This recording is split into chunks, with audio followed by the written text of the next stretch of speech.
Welcome to Deciphering Growth, the show that explores mental health from every angle. We bring you conversations with personal opinions, stories, and practical tips. We aim to break down the stigma and help you live your best life. So please sit back and let's dive in. Before we begin, we want to remind our listeners that this podcast represents the opinions of Tiffany Graves, Eric Stone, and the show's guests.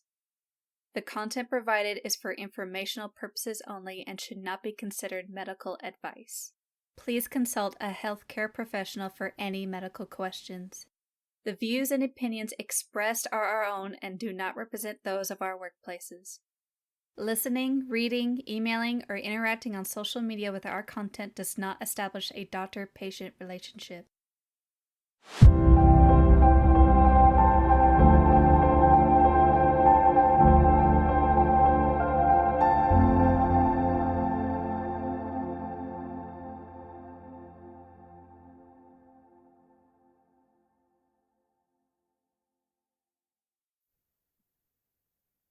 All right.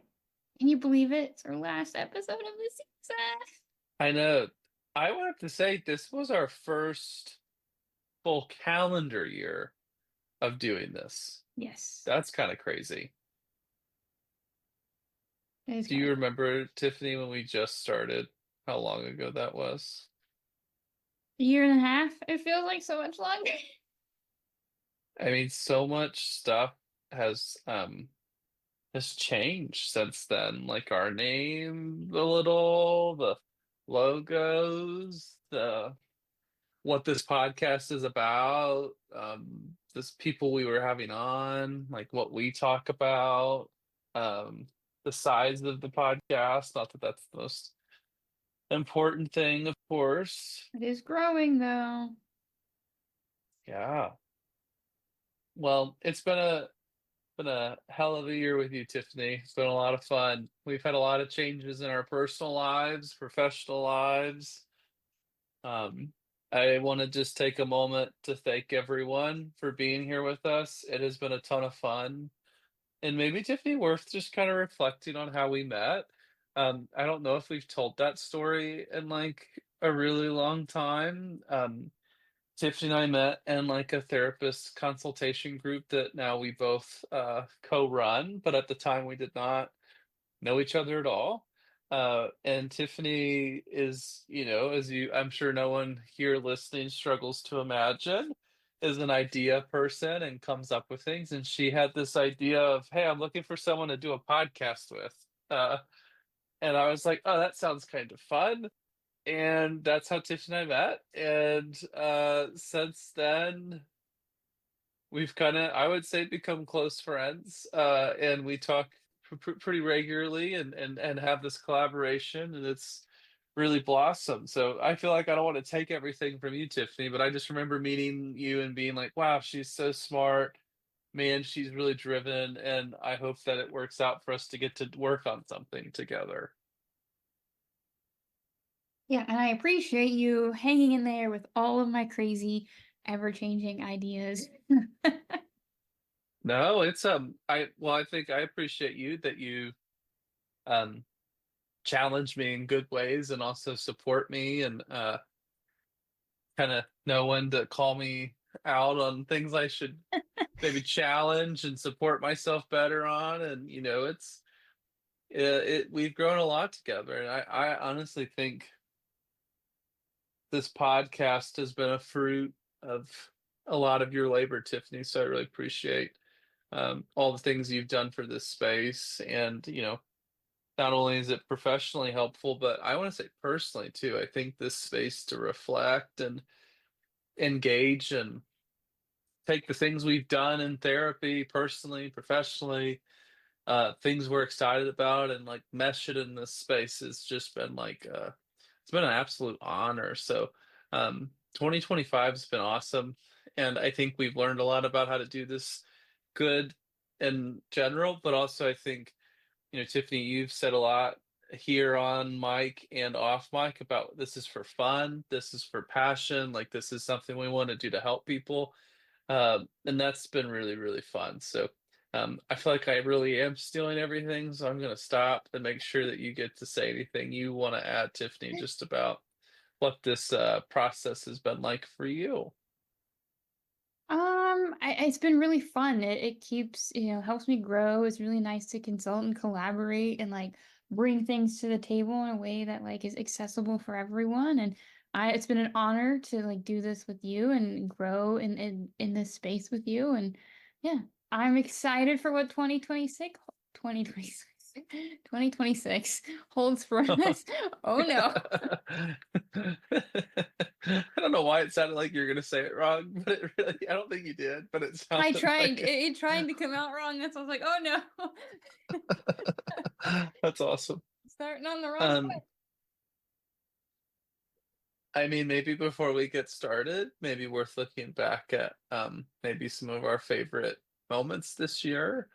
Um, I have loved all of our guests uh, who have come on. I think we've had some people who have really shared just so much of like their expertise and been really kind to just offer their presence, their knowledge, whether that be my sister, just talking about some of her experiences with trauma in the media and what that's been like. Chris Perry, who talked a lot about like, and I feel like I talk about this episode a lot, but like his story just really resonates with me, and I appreciate how open he was. And in his story, he talks about just like each step of the process. He was so open, and I think that's just so relatable for like who we are trying to talk to through this medium. And I probably can't keep up with all the guests, but I just want to thank everybody who's also given their time to be here this year. We have a lot of really awesome friends who are so encouraging and supportive, and we really appreciate them. And I am biased that I love my sister, so I feel like that kind of makes sense. But I thank everyone else for being here. Yeah, we've had some really great uh guests for sure. It's gonna be hard to like live up to your sister though. She's I know. Well, that's probably good though that an actual media member is able to like put us all to shame. Can you imagine if I was like, "Hey, you're actually not as good at this as you think?" I'll tell her that. We're recording this around the holidays, so I'll tell her the next time I see her. If I don't make it to the next recording, it's probably because I decided to tell her that. No, just kidding. Mhm. But Tiffany, do you have any favorite moments this year, or just I have to say I really enjoyed that conversation with Bethany and talking about grief. That was really kind of eye-opening and kind of like, oh, like there are a lot of different ways to think about grief in that way. That was a good one. yeah? And you know what was fun is I don't know why. I don't know if it was like just the season of our lives, but like we really didn't give her too much like insight into what we were gonna do. And she Kind of just just threw kind under of the bus. we did. But you know what? Like she crushed that. And I have to say, if you haven't listened to Bethany Valenti's like podcast, like she is a natural. And I'm like honestly really jealous because I would love to say that like we started as good as she did. Like she's so good, and it's so interesting, and it's just such an interesting listen. So search her. She is doing so many cool things and interesting topics, and it's just really cool. She also is in the consult group that we run together, Tiffany and I, and she's such a sweetheart. So definitely, if you're looking for maybe more uh, than what we're offering here, definitely a great resource to check out. What's the most interesting thing you've learned this year, Tiffany, The most through interesting thing I've learned. through the pod? Hmm. Man, that's a good one. Most interesting thing I've learned. Um,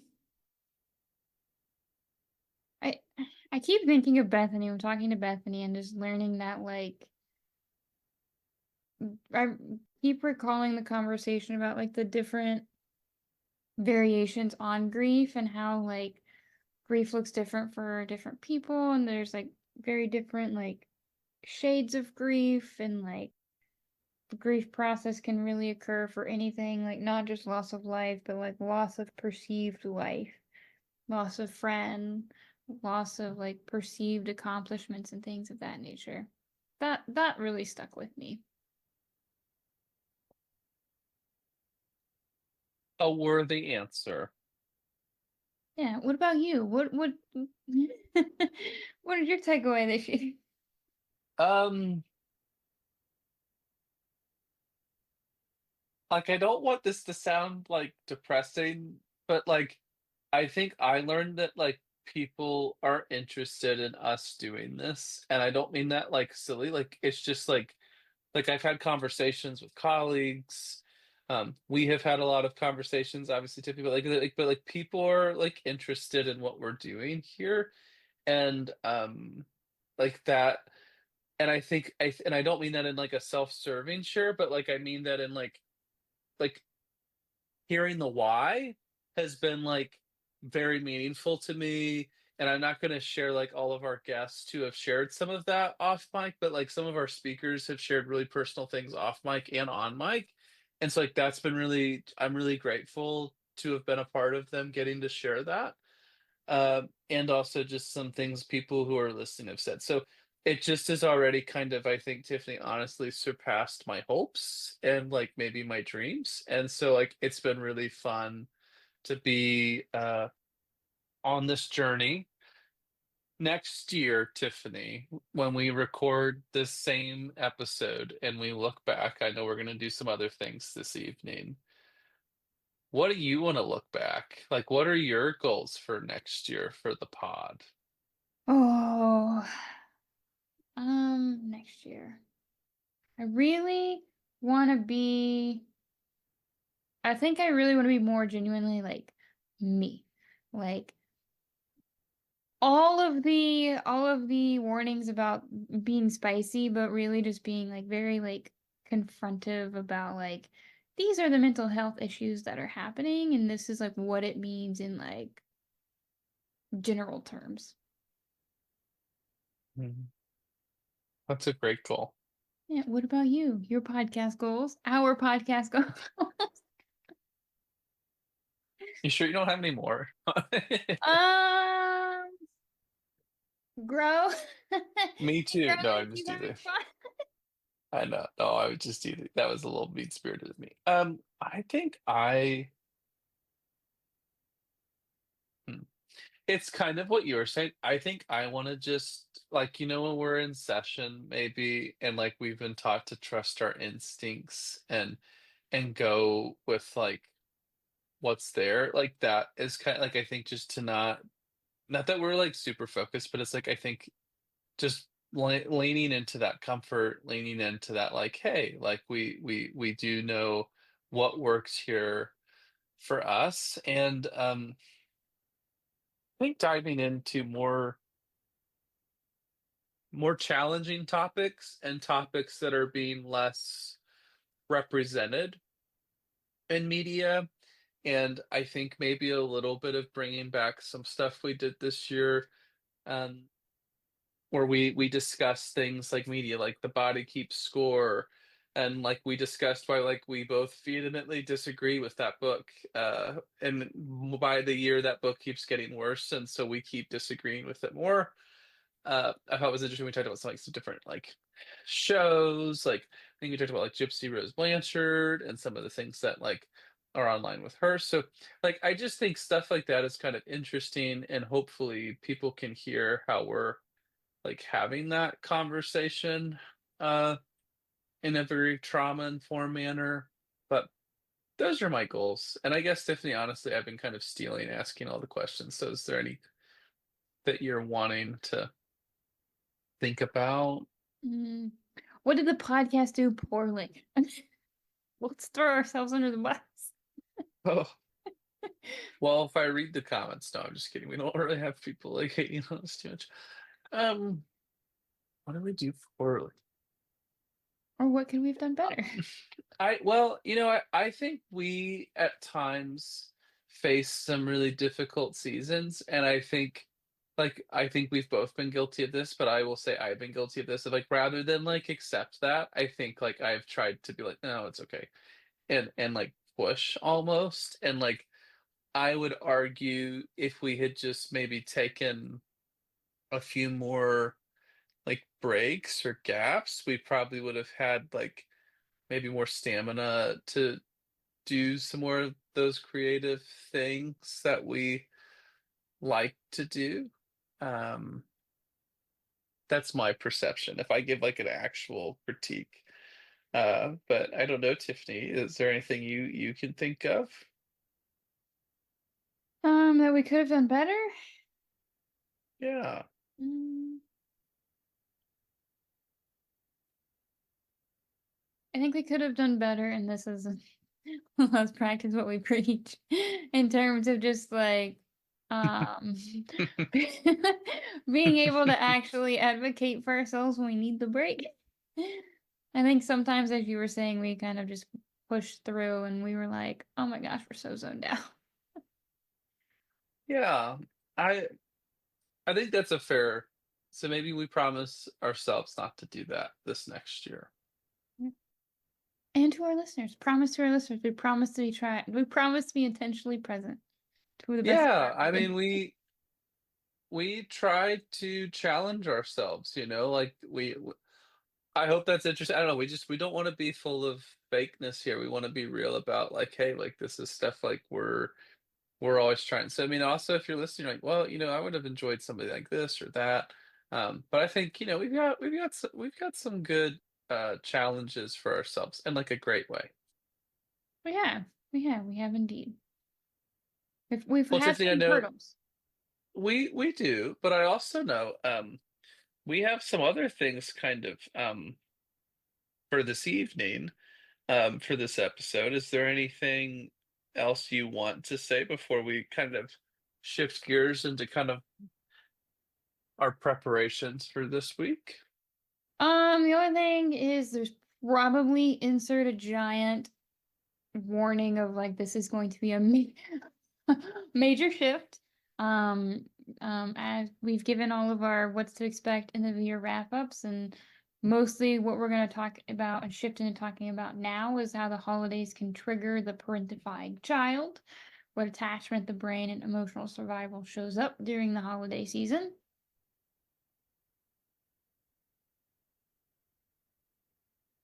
Well, If that's what we people want need to transition into. I think people need both. And I honestly I think it's good that we're not I don't think you and I ever hide out, but I think it's too easy not to go. So I think we have some presence, and Tiffany, those of you who are not me don't know, like we've been trying to find the right moment to record this one. And I do think, Tiffany, honestly, like honestly, I do think there's someone out there that needs to hear what you've prepared for this. So I'm good. I've got my seatbelt on, and I would love to hear from you if you feel comfortable. But you guys know how this goes. So that like Tiffany is so much better at some of this stuff than me. And that's not me trying to be toxic masculinity and dump it on her, but like she has this passion for neuroscience that when Tiffany talks about it, like I actually want to hear what she has to say. I'm not going to say who or what, but some people who want to talk about this, I do not care. But when Tiffany wants to talk about it, I do want to hear what she has to say. So Tiffany, the floor is yours. Woo! I have the floor. On um, the dance floor. yeah.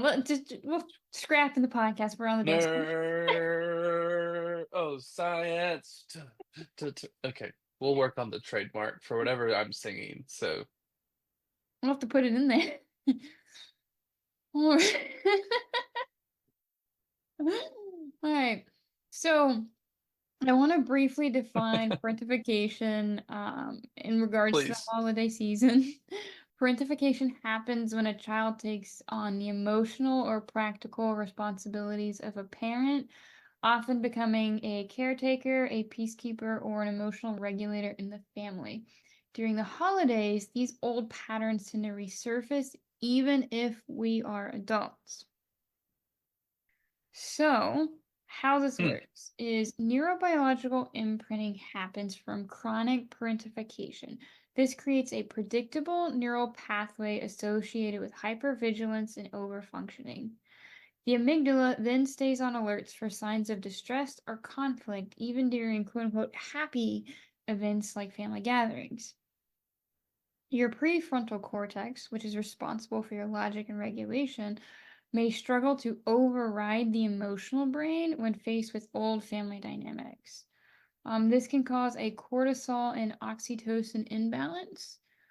So early parentified roles often train the brain to release cortisol under social pressure and reduce oxytocin bonding responses. This explains why being around family might feel more draining than comforting. The body associates togetherness with emotional labor. And then when we look at the vagus nerve and social safety, the body's social engagement system, which is a part of polyvagal theory, often scans for cues of safety. Parentified individuals may automatically go into fawn, freeze, flight, fight responses when tension arises. You can smile, you end up overhelping, you're emotionally shutting down, you're lashing out, all of these to avoid conflict overall with parents and those like patterns. Eric's giving me a face where I'm like, am I making I sense? I mean, you are making sense. I did get a little lost in the sauce there, but I don't think it's you, Tiffany. I think it's interesting. Don't let my face dictate what you share. Not on this. I think you are in the middle, and I think I'm with you. Okay. That kind of is my little blurb. I kept it short because then I wanted to go into attachment styles. Because we talked about Ooh. anxious attachment, avoidant attachment, disorganized attachment, and secure attachment. And I'll let you take it away for the attachment. Yeah, so I think a really quick way of thinking about attachment styles is just maybe the way people are presenting to the world or connecting with the world. One of the things we want to talk about with attachment styles is just that each person may have a different fit.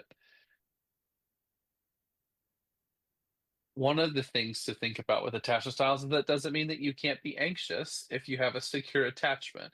It doesn't mean that you can't have a avoidant attachment if you're anxious. So we're just talking about maybe that attachment that kind of comes faster than the other. Uh, One thing I like to throw out as a disclaimer when we talk about attachment styles is that we are not saying like, "Oh my gosh, you have trauma as a child. Okay, therefore you have," like that doesn't mean that that is for sure.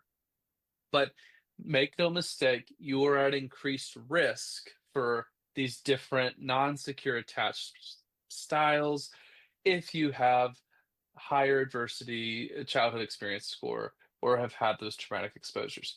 Um, just to take this kind of meta, like that would be true for things like heart disease. This would be true for things like all these other types of healthcare conditions. Like there are so many things linked to trauma that are just in like the physical health space. We don't even have to talk about mental health, just physical health. There are so many things linked to it. So that is all we're trying to say. We're not trying to, you know, trauma blame or survivor guilt. But when we talk about secure attachment, we're talking about someone who feels comfortable with closeness, relies on others appropriately, trusts relationships, handles conflicts and emotions in a balanced way. Typical traits would be open communication, healthy independence and dependence, and there's a very stable sense of self worth. Tiffany, is there anything off of secure attachment you want to throw out? People often choose peace over performance, which can be an indicator of secure attachment. What does that look like in day to day life, Tiffany, for someone? Ooh, hard questions. Um, so, I'm just glad it's you getting asked that, not me. um, thanks. So being able to set limits. So if like three people are like asking you to show up at their house on Thanksgiving or a holiday, you're not going like, oh my gosh, 2 hours here, 2 hours there, 2 hours there. I got to show up. I got to perform. I got to do these things. You're saying like, hey, fortunately, I can't make all of these, choosing one or two, or just one to go to, and then like rescheduling, reevaluating for the other individuals, and being able to be like, I'm choosing my piece over like performing and being at all of these events. You choose your piece and somebody says, "You're selfish." What You would want you my say to that honest answer? person? Yeah, no, you Damn just said right your I goal am. is to be more honest. Yeah.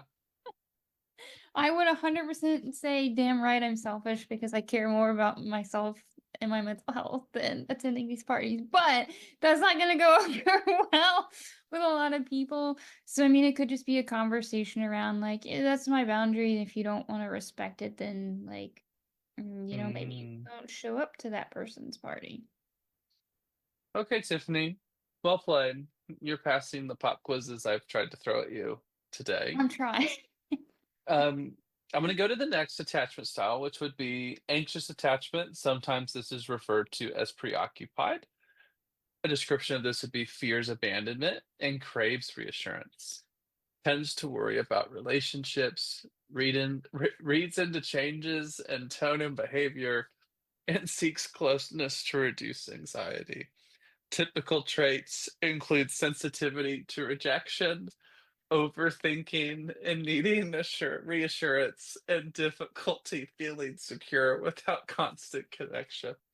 I'm laughing through this one because I'm like, ooh, see bits of myself in this one. Not all, but some.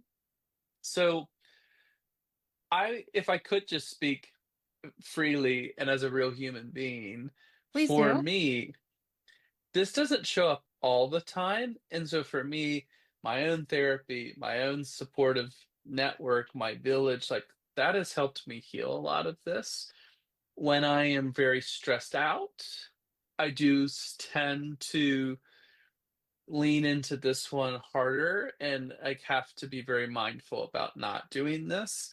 But this does seem to be my overwhelmed, overloaded response. But that's also not atypical if I'm speaking as like a healer and counselor person, that like when we're stressed out, we go back to that autopilot. So I'm learning to change this as a response. So um, like just giving some examples, like you get 99 positive comments, one comment is negative, and you're like, they don't like me. Having a conflict with someone and being like, oh my God, they're so upset with me. Do they want me to come to Thanksgiving? And you just had like a squabble about something, like really overreading. Um, Want to try to be sure, could someone with neurodivergence have anxious attachment? Absolutely. But we're speaking of like tendencies. I don't want someone to be like, oh, I have ADHD. Oh, that means I have anxious attachment. Like not always, but like it could, there is some overlap. But um I don't want to steal everything, Tiffany, but like, is there anything for you that you wanted to be sure to discuss when we're on this one? Nope. You summed it up perfectly. You touched on the neurodivergence as well. Like Okay. gold star. Phew, so much pressure. Next would be avoidant attachment, sometimes known as dismissive attachment. There is a value on independence, downplaying the importance of relationships, often avoiding vulnerability, closeness, and emotional expression. The preference here would be distance from others, a high value on self reliance, sometimes to a fault. I would say often to a fault, and may appear emotionally unavailable. So, if we think about responses to trauma, which typically is what these are, so there's the anxious attach, I'm going to check in more than maybe is necessary to go. This is the opposite. This is like, I don't need anybody. I've got myself, me, myself, and I, back up. This could look like doing everything themselves, trying to lift a two-person desk up a stairwell on their own. It could look like not asking someone to pick them up from the doctor because they don't think anyone would help them.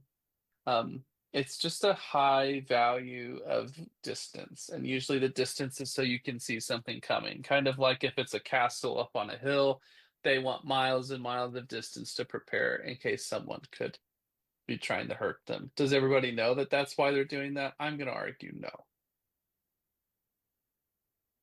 Tiffany, is there anything you would add to avoidant attachment and how that shows up in real life?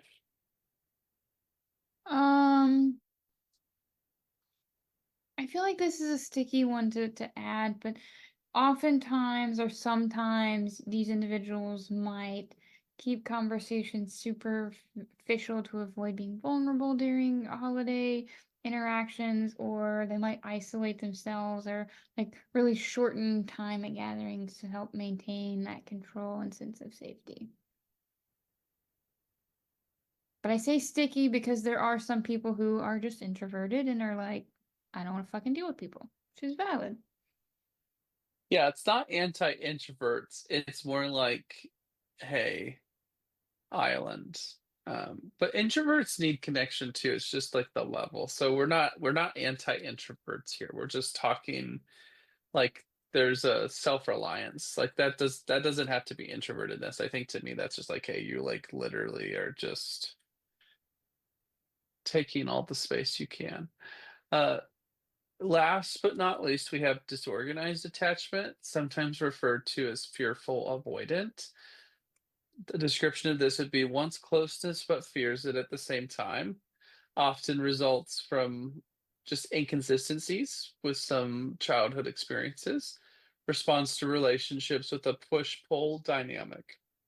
Some people may be familiar with that, some may not be, but it's the idea of like, Tiffany, you're my best friend. Let's go and go Black Friday shopping together. Let's also get our partners together and do something Saturday. And then Sunday, why don't we go see the new Wicked movie?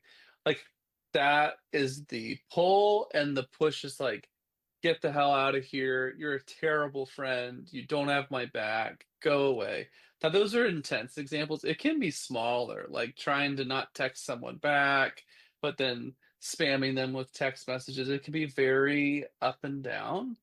And so that's an example of what a push pull dynamic means. Traits in this could look like intense emotions without consistent strategy, a very high difficulty of trusting others, in cycles of seeking closeness and then withdrawing. Uh, Notice how we're able to have this conversation describing this without using any type of mental health disorder, language, or stereotyping traits of certain disorders. This is not unique.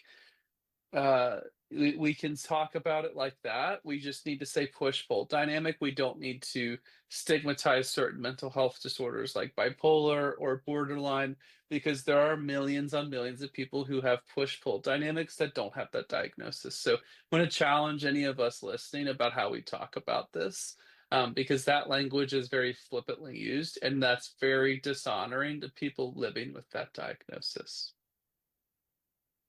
Very well said. Thank you. I'm trying. You brought out the big guns, so I'm trying to come back with you. Uh, Anything, Tiffany, you would add to disorganized attachment? Just that holidays can bring back flashbacks of emotional inconsistency or rejection, and that can re-trigger that internal push-pull dynamic that someone might be struggling with.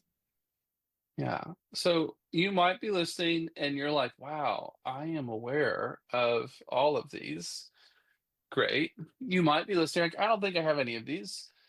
You might be listening and you're like, oh, there are a bunch of people in my life that fit this. Like, yeah, I'm sure there are. All of us probably know multiple people in each one of these, because that is a response to trauma. It's like our brain has this amazing wiring system, and then sometimes it can be faulty and default to this. So I'm just going to encourage people, how well it's not going to go if you just go up to someone and say, did you know you're anxiously attached?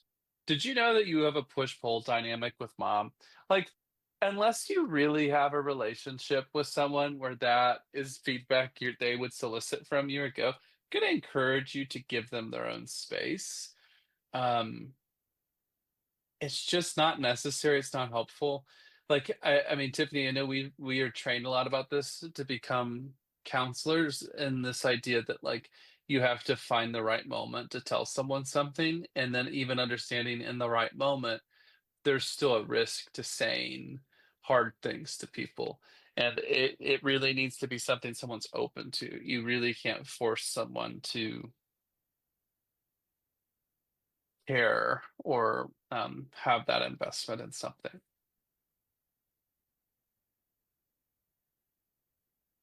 You really truly can't, despite the fact that so many people try to. No. And it's just maybe knowing, like, okay, where am I at with the attachment? And so I want to speak to the person that maybe says, okay, I'm in that. I would like to change it. I would like to be different. This takes time. So just being real, like, you can't change this between Christmas and New Year's. You can't change this in 2 weeks. You can't change this in one therapy session. Like, this is stuff that takes time, and you really want to make sure you're doing the work and not putting like band-aids on some of this, because that will not help you.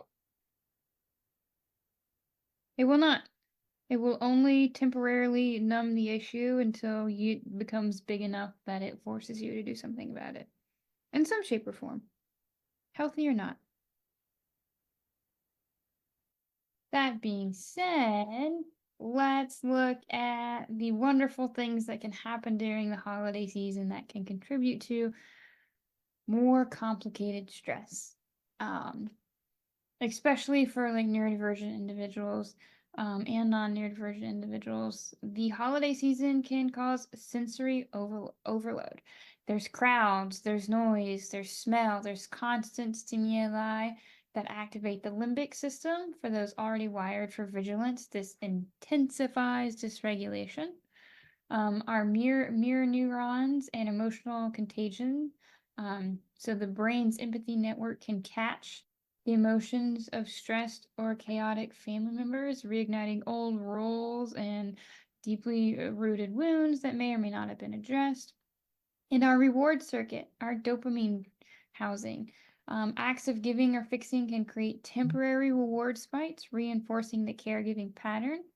Over time, this becomes addictive. The brain mistakes overfunctioning for connection. Do you want to take a guess at some of the holiday dynamics that can reactivate parentified roles? I mean, shared lodgings or similar locations where traumas occurred or conversations about it have occurred.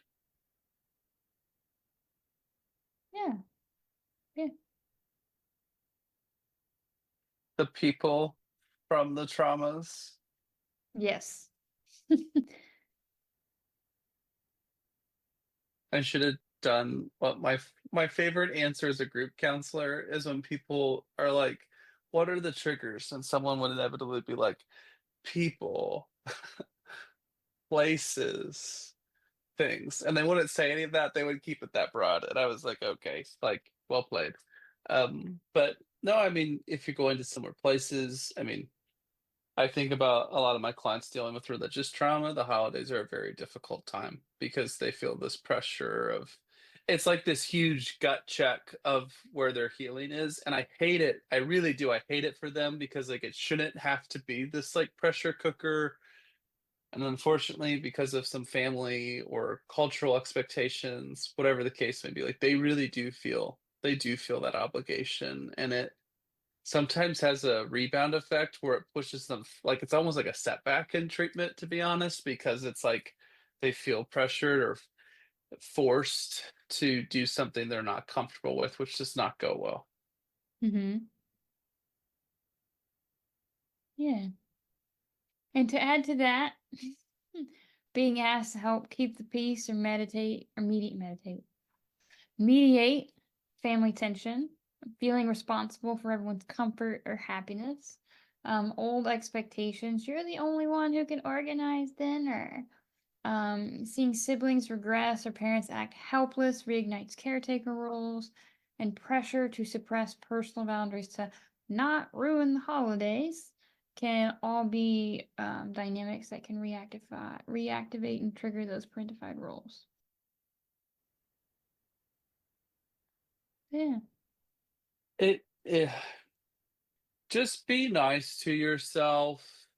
Don't You don't have to do that. if someone's choosing to do that or wants to do that, like that's fine. Like I respect your autonomy as an adult, but they're like it's like too blunt. But like so I'm not wanting I don't want to trigger anyone listening to this. Like, but this is a more direct take on this. Like you're not keeping the peace. You're making sure that you don't get to enjoy what you can from the holiday in order so that someone may enjoy something. Just be careful. Like that's all I'm gonna say. Just be careful.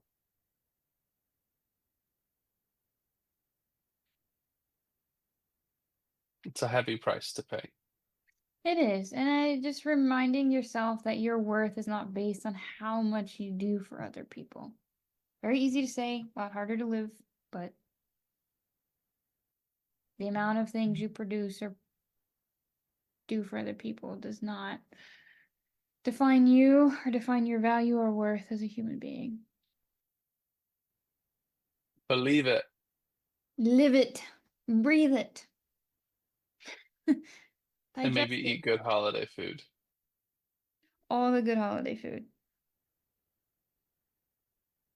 Yeah. I don't know that I have anything else. Do you have anything else? No, not at all. I think we did a good job, and I look forward to the next one with everyone. Yeah.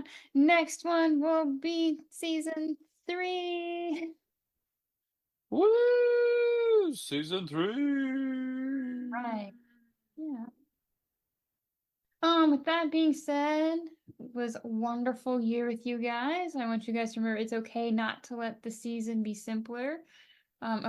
Not be season. I can't talk. It's okay to let the season be simpler this year. Your worth isn't how much you give, it's how much you're present while you are with yourself. Spay and neuter your pets. Oh, I'm ending it there. There's nothing better to end it with. That's all I got to say. Thanks for tuning in to this week's episode of Deciphering Growth. We hope you found our conversation helpful and insightful. Subscribe to our podcast for more episodes and check out our Patreon for more content. Don't hesitate to contact us on social media if you have any questions or comments. We'd love to hear from you. Until next time, keep growing.